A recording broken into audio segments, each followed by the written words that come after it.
Our second example is what happens when the adjective actually comes after the noun. And so that's possible. So I have my English teacher, except I have my English teach because your English teacher is not an intelligent person. So let's add in the ER right there. So my English teacher, old and stubborn, droned on about grammar rules that no one cared about. All right, so usually the adjective is sitting in front of the noun, but in English you can't put it after the noun. So old and stubborn is an adjective after the noun describing the word teacher. So we just diagram it like it normally is. It's just showing the fact that the adjective can come after the noun. The weird thing I want to pick up on is just simply this part here, which is that no one cared about, which is all describing the rules. There are rules that no one cared about. So it's a nice little practice of a throwback, a little relative clause from last week. So let's build this guy.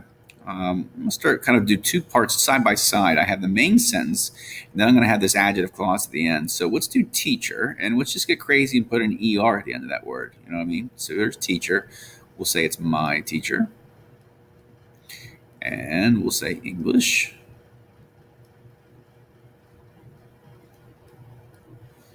And even though the adjectives came after the noun, they just simply still fit in the same place. So it's old, and we have stubborn.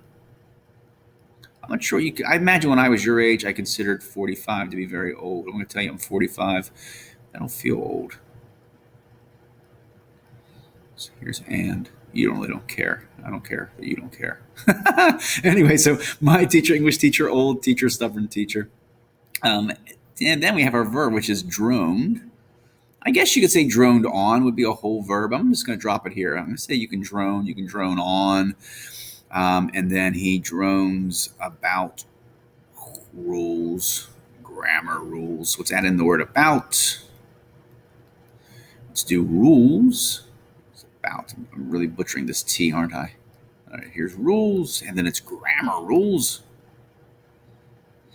And then we have like this adjective clause over here. Let's go something autumnal, this brown color, right? It's getting close to Thanksgiving, why not? So here's that no one cared about. Well, we know the word that can start a relative clause. It can also start a noun clause, but I don't have a noun clause. I'm not saying the teacher droned what that no one cared about. These are just simply rules that no one cared about. So this is just a relative clause modifying that word rules. I'm not sure what happened to that arrow there. So we know we're going to build this one separate. It's just like the word who, which would start a separate clause. So I always anchor to my verb, which is going to be cared. It's a fun one. I'm looking at it right now. I'm telling you, it's a fun one. No one is all one big word. Here's no one. And then here's the word about. No one cared about as a preposition.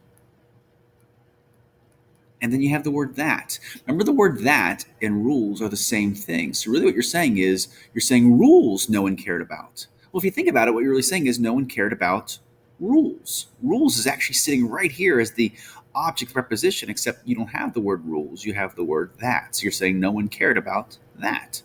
And now I take the word that and I connect it back to the word rules to say, hey, rules is sort of sitting here, but he's also sitting here. Perfect. I like that one. That's fun. So we had these adjectives after the noun, but I also had a weird relative pronoun that came after the preposition. We've never done one of those before. That was fun. At least it was fun for me. If it wasn't fun for you, whatever, man. You're missing out. It was good stuff.